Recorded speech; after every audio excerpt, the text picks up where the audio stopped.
à nouveau avec vous pour parler d'un autre jeu allemand qui est assez connu par son nom, en tout cas, son appellation, et qui s'appelle donc le Pouf.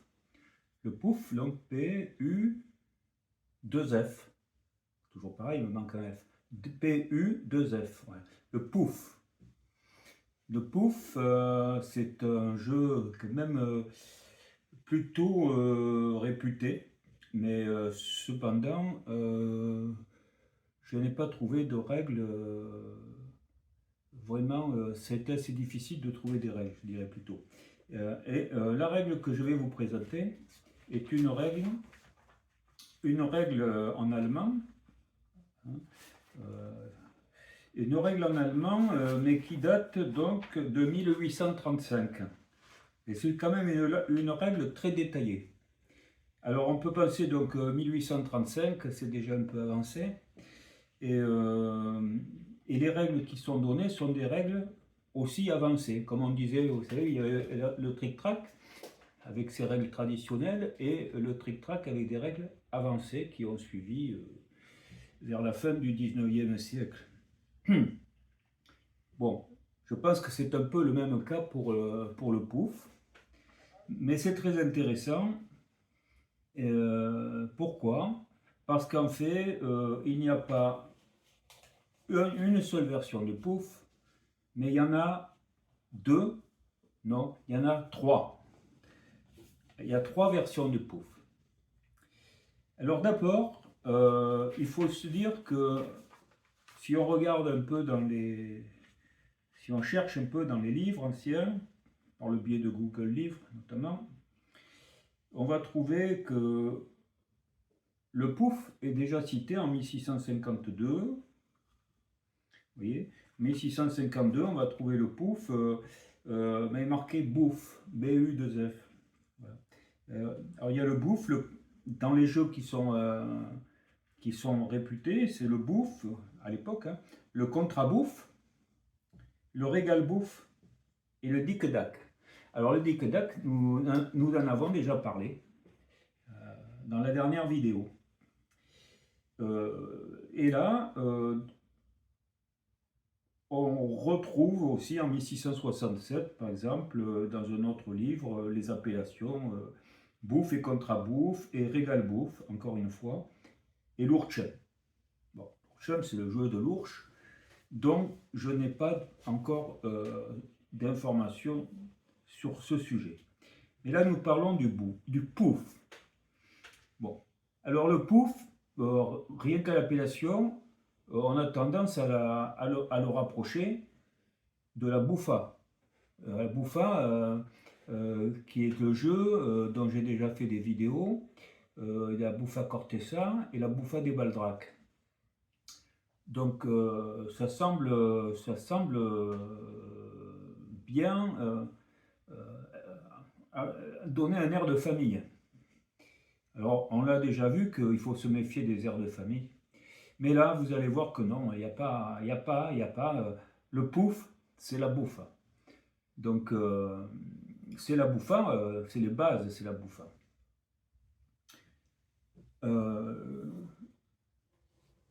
La bouffa, qui donc, dont les règles que j'ai données datent de la fin du XIIIe siècle et sont consignées dans le Libro de los Juegos d'Alphonse X de Castille. Bon, déjà, on voit ce que ça va être. Parce que si vous avez regardé les vidéos de la bouffa Cortesa, suivi de la bouffa des Baldrac, mais précédé les deux par la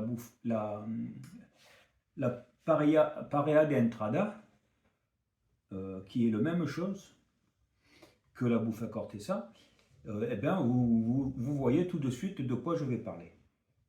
Alors, je vais parler d'abord des trois versions. Dans la version de base, hein, parce que si je prends d'autres références, bon, ben, je vais trouver des règles très succinctes, et je vais vous donner d'abord ces règles très succinctes. Et ensuite, je vais vous donner les points qui ont été sûrement ajoutées au fil du temps à ces règles de base. Bien, 1835, l'ouvrage s'appelait l'Universal Lexicon, et c'était en fait le lexique universel ou dictionnaire encyclopédique complet, publié par Pirrer à Altenburg, donc au sud de Leipzig. Voilà, je vous ai donné la référence. Et maintenant, commençons par la première version. La première version s'appelle le Langpuf. Langpuf. Der Langpuf. J'enlève toujours l'appellation, et donc c'est le Langpuf. Le Langpuf. Alors pourquoi j'ai mis toutes les dames comme ça? Mais justement parce que comme en fonction de la variante du jeu, eh bien nous n'allons pas démarrer de la même manière. Alors nous allons démarrer comment? Eh bien, nous allons voir ça tout de suite. Nous allons sortir toutes les dames, parce que dans les trois versions, eh bien, les dames sont au départ à l'extérieur. Je mets les vôtres ici pour qu'elles soient à portée de ma main. Autrement, bien sûr, vous les aurez de l'autre côté.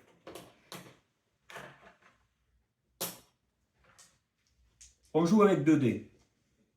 Je ne vous refais pas la pareilla de entrada, tout ça.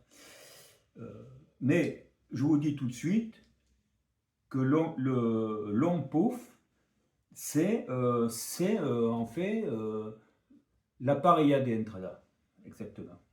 Et que la Buffa Cortesa, c'est aussi la même chose, mais avec une petite différence, c'est que les coups qui ne sont pas jouables par un sont jouables par l'autre. D'où, à mon avis, le mot de Cortesa. Donc, c'est la pareilla de entrada ou la Buffa Cortesa. Bon. Et là, c'est le Langpuf. Alors, comment joue-t-on au Langpuf? On joue avec 2 dés. Les dés, il y a les coups simples, comme d'habitude, avec deux nombres de points différents sur chaque dé, et donc qui se joue classique, hein, et nous allons trouver les doublés. Ici, un doublé d'as, et qui vont se jouer, donc, au lieu de 2 fois, 4 fois. On jouera 4 fois l'as. D'accord? 2 dés virtuels, 1, 2, 3, 4 fois l'as. Et c'est valable pour tous les doublés.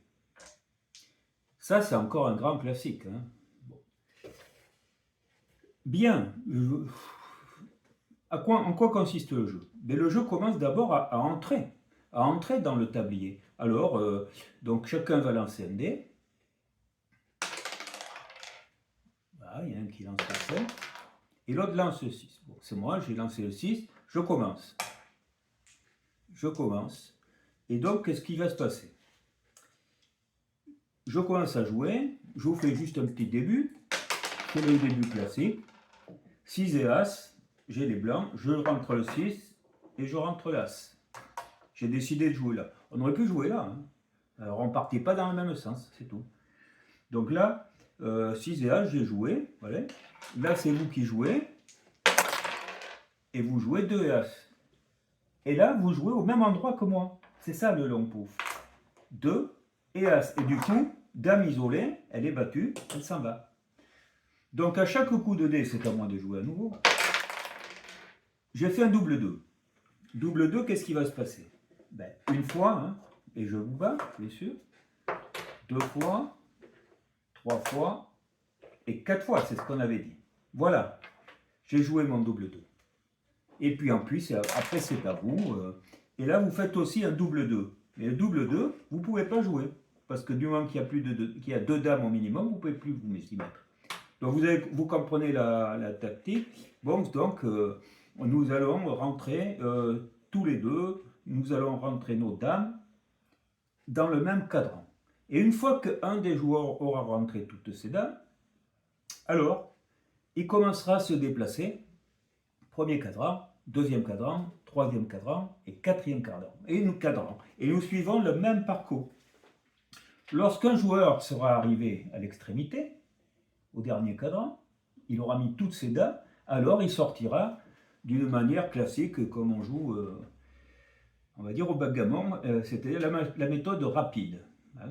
Tout ce qui peut sortir sort, comme on est rentré, tout ce qui peut rentrer sort, mais aussi on peut additionner les points pour sortir, etc. Et je ne vais pas revenir sur les sorties, je crois que je ferai une vidéo spéciale sur toutes les moyens de sortie. Voilà. Prenez donc que c'est la manière rapide du trick-track ou celle du backgammon. Et c'est ça. Et là, je viens de vous donner la règle donc du long pouf. Long pouf. Maintenant. C'est donc la pareilla de l'entrada. Sauf que dans ces jeux anciens, de l'époque de la pareilla de l'entrada, à la fin du XIIIe siècle, les doublés ne se jouaient pas deux fois. Voilà. Et puis on pouvait jouer aussi avec 3D. Voilà. Mais bon, là je vous renvoie sur les règles de la pareilla. Là nous parlons de cette mise à jour qui est donc le long pouf. Bien, on a vu. J'enlève et on revient, tout le monde revient dehors. Et on décide de jouer au contrabouffe. Alors contrabouffe, qui dit contrabouffe, on le sent très bien, on va aller en sens contraire. Eh bien ça c'est la bouffa des baldracs. C'est l'ancêtre, c'est la bouffa des baldracs à la base. C'est quoi la bouffa des baldracs? Et c'est quoi donc le contrapouf? Eh bien c'est la même chose, admettons c'est moi qui commence, je lance les dés, 6 et 2, je rentre. D'accord? Là maintenant c'est vous qui jouez. 5 et As. Vous allez rentrer dedans, mais au long pouf vous les rentrez ici, au contrapouf vous allez les rentrer ici. Et là vous voyez, je ne vais pas continuer avec cette entrée, hein, ça prend, là évidemment. En plus, il s'appelait, dans le livre, ils appelaient ça plutôt le simple contrapouf. Vous allez voir pourquoi. C'est le plus simple. Voilà.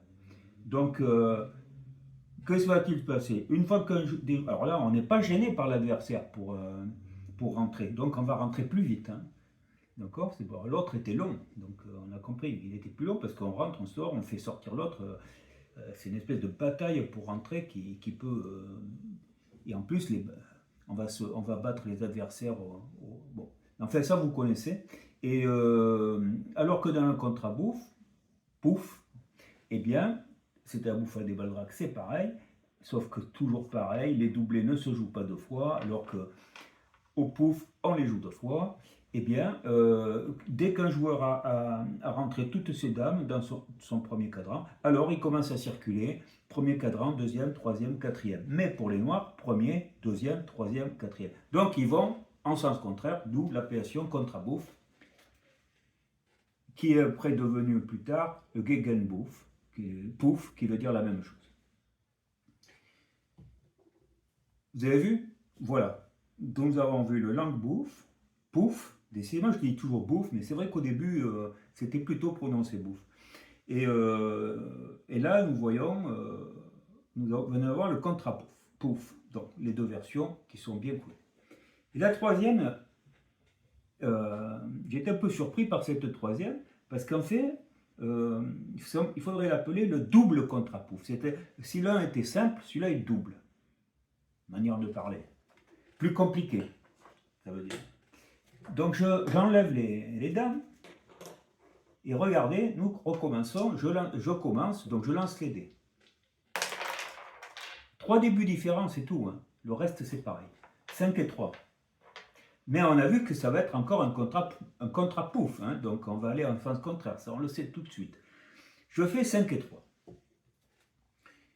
Et là, ben, vous allez voir, je commence. Je mets le 3 et je mets le 5. C'est à vous de jouer.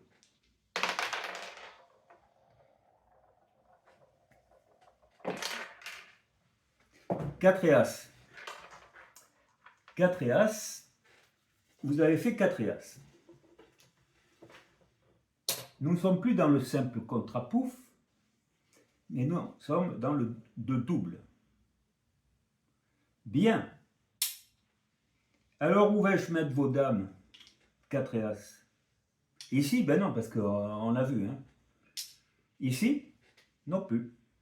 Parce que là, on aurait pu être en diagonale, vous voyez. Et puis moi, j'aurais comme ça, et puis comme ça, voilà. Bon. Non, non, non. Côte à côte. Donc, l'As, pour moi, est ici.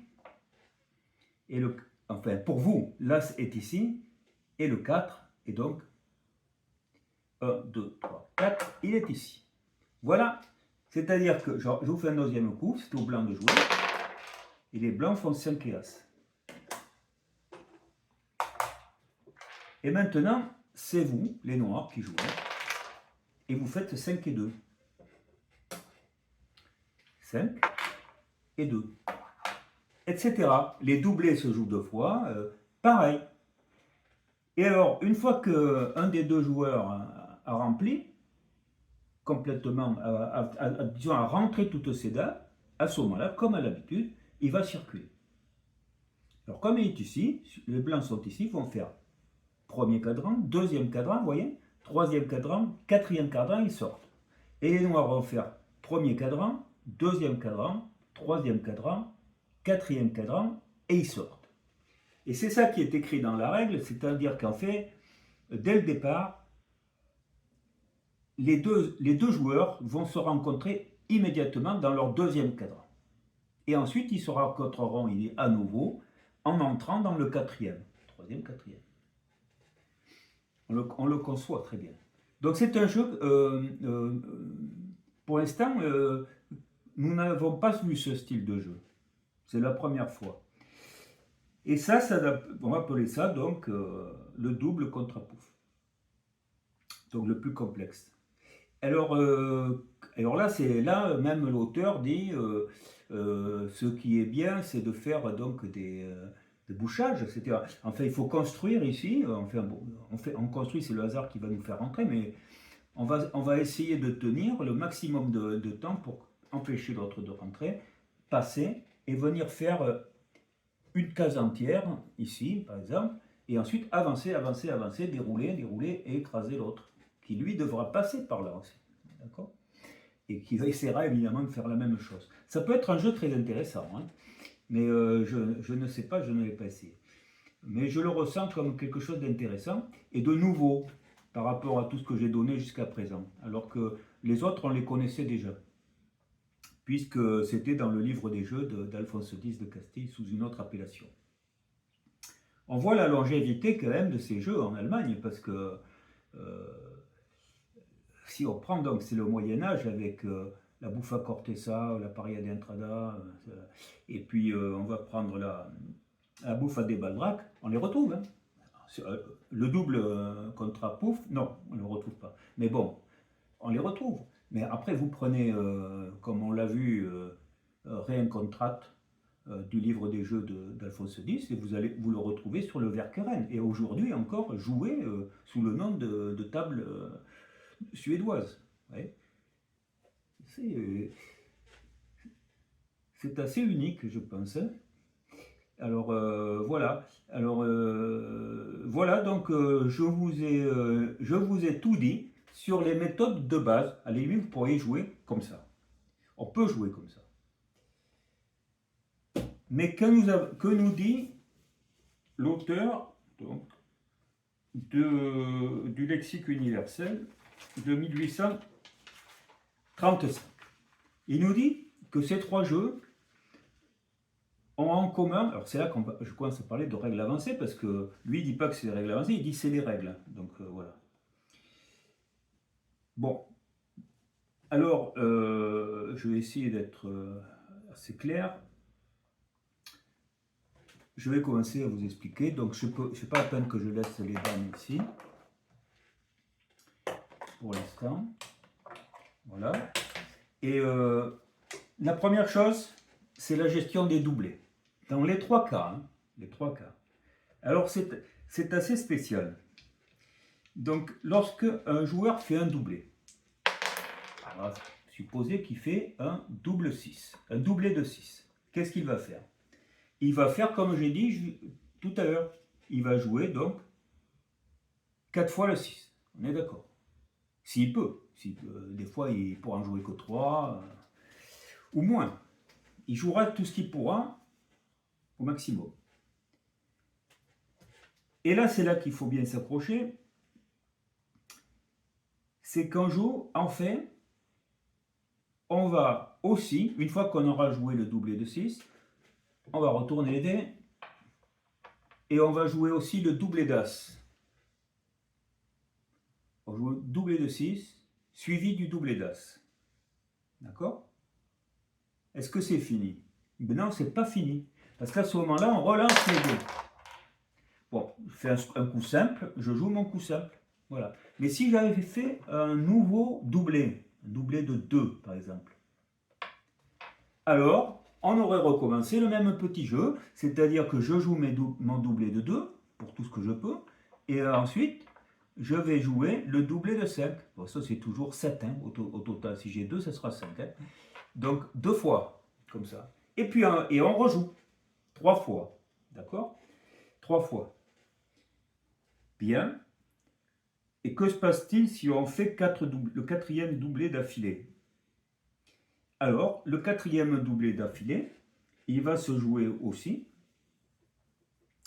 mais comme un simple. On ne jouera pas les deux dés de dessous, les points qui sont en dessous. On jouera les 2 5. Et puis c'est tout. C'est-à-dire que on jouera même pas 4 fois le 5, hein, on jouera 2 fois le 5, c'est tout. Voilà. Voilà, c'est ça. Donc vous avez compris. Vous ne pouvez pas faire plus de 3 doublés de suite. Si vous faites un quatrième, ça sera jugé comme un coup simple.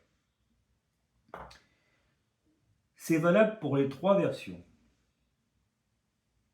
On conçoit que ça va accélérer le jeu, hein, c'est clair.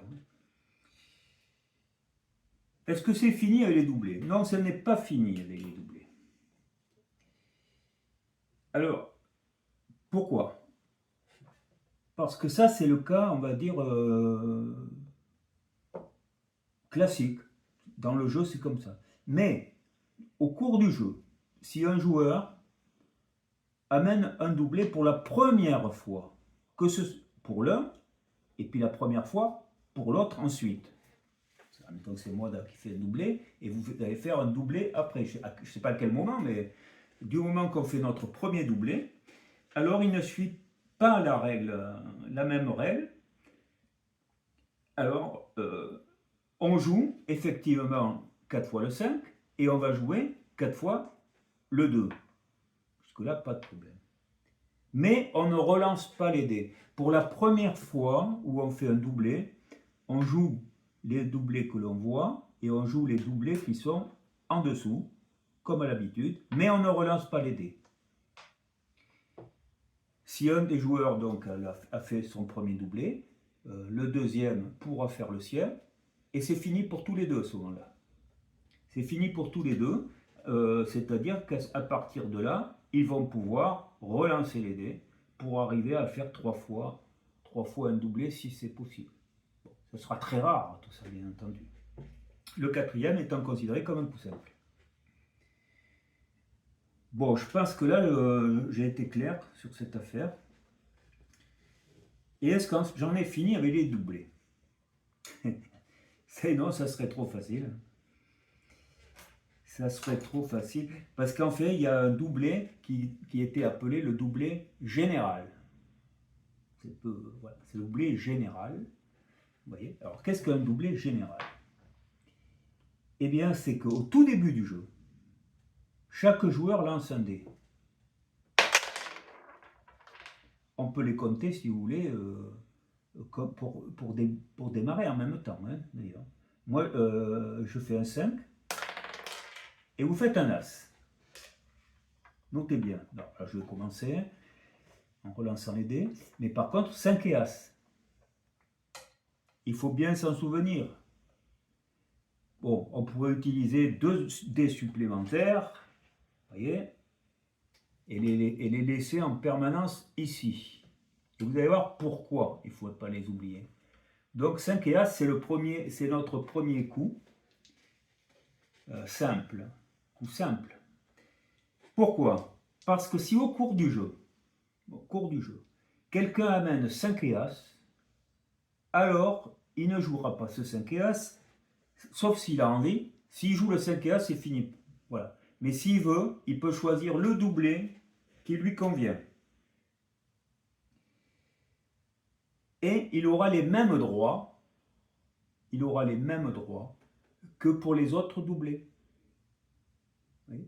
Donc j'amène un 5 et un As, bon je pense que vous avez compris le système, j'amène un 5 et un As, et là, c'est le doublé général, ça veut dire que j'ai le droit de choisir mon doublé, je vois ce qui m'intéresse et je joue mon doublé. Alors, admettons, je joue un doublé de 4. Et là, c'est intéressant parce qu'on rejouait un peu ces fameuses variantes là, du Jacquet de Versailles et du Jacquet Matador. Bon, surtout le Jacquet Matador, où on a un choix à faire. Et donc, si on a un choix à faire, c'est vraiment raisonné. Donc, pourquoi? Parce que j'ai joué le doublé de 4, mais il faudra que je joue aussi le doublé de 3 derrière. Et je relancerai les dés, sauf si c'était le premier doublé. Voilà.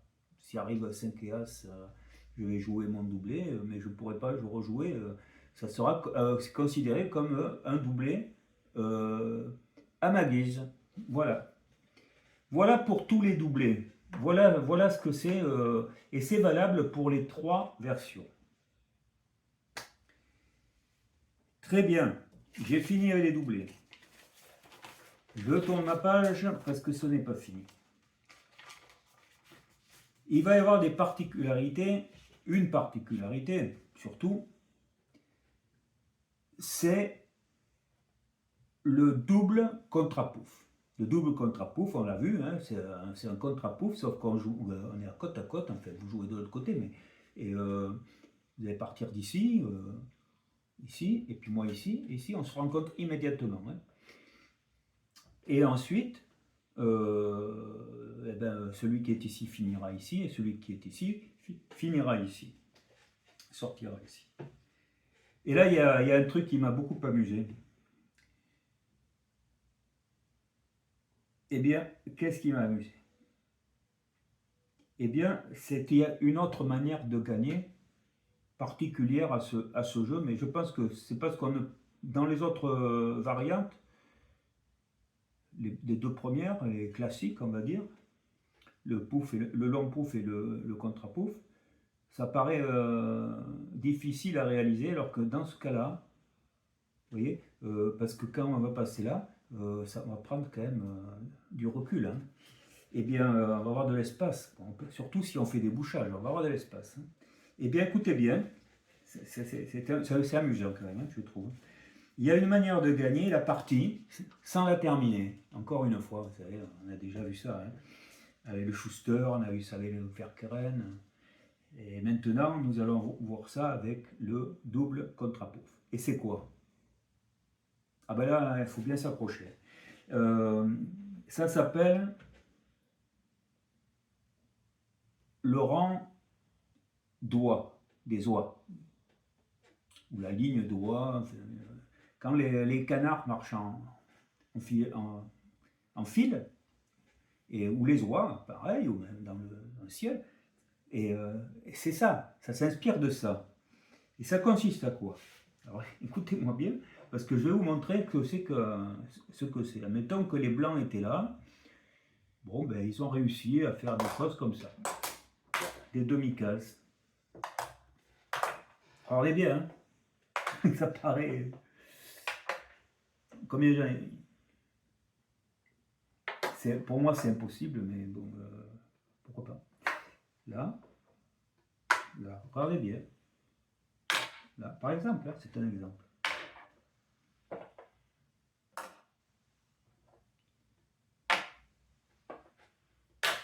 Voilà. C'est ça, la rangée d'oies, le rang d'oies, la ligne des oies. Ça consiste à faire des 15 demi-cases qui se suivent, et que si vous arrivez à faire ça, vous allez gagner d'emblée. Bon, je pense que si ça paraît vraiment impossible, hein, mais si ça a été présenté, si ça a été dit, c'est que ça a dû arriver au moins une fois. Et je pense que ça ne peut arriver que dans cette variante-là, à l'aide des bouchages, etc. Et bien, qu'est-ce que je vais dire d'autre? Eh bien, je ne vais pas dire beaucoup d'autres choses. Je ne vais pas dire beaucoup d'autres choses. Je vous ai montré les 3 manières de jouer au contre-pouf. Au pouf, c'est-à-dire le long pouf d'abord, plus classique, le contre-pouf simple et le double contre-pouf. Parce que là, on va se rencontrer, on va le voir, mais des fois on aura des espaces avant de se rencontrer, ce qui justifierait cette position, qui est quasiment impossible. Mais bon, elle existe, alors je la donne. Et puis voilà, vos 15 oies qui sont rentrées. Les oies blanches pour l'un, les oies noires pour l'autre. Et puis je vais m'arrêter là. Et puis je vais vous dire, ben voilà, écoutez, je n'avais aucune règle du pouf, ben voilà 3.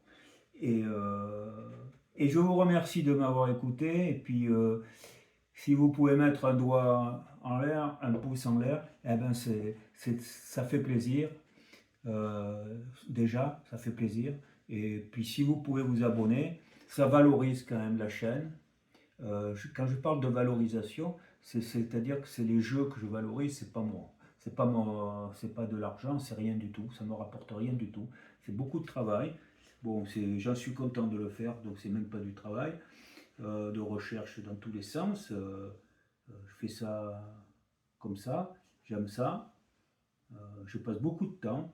Et si vous pouvez en tenir compte, soit un pouce, ou les deux, hein, de toute façon, et puis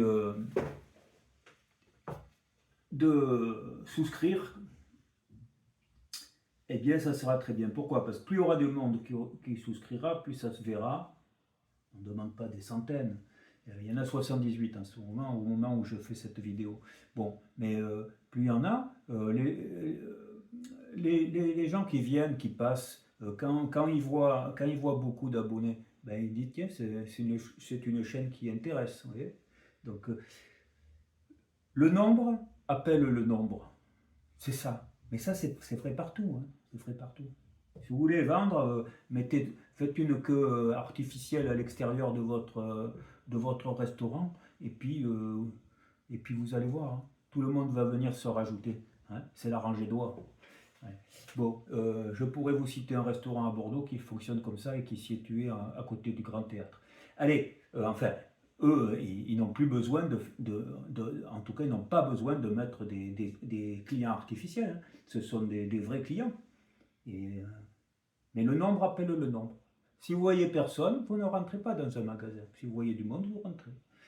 Bon, eh bien, s'il y a beaucoup d'abonnés, les gens ils vont peut-être s'y accrocher davantage, et puis ils vont apprendre des jeux, et puis ils vont connaître, et puis ils vont apprécier. Enfin, en tout cas, je l'espère, puisque de toute façon, mon but, c'est de faire connaître les jeux de table. Et on verra d'autres choses que les jeux de table. Allez, terminé. Je me suis expliqué, et je dis à très bientôt, bonsoir ou bonjour.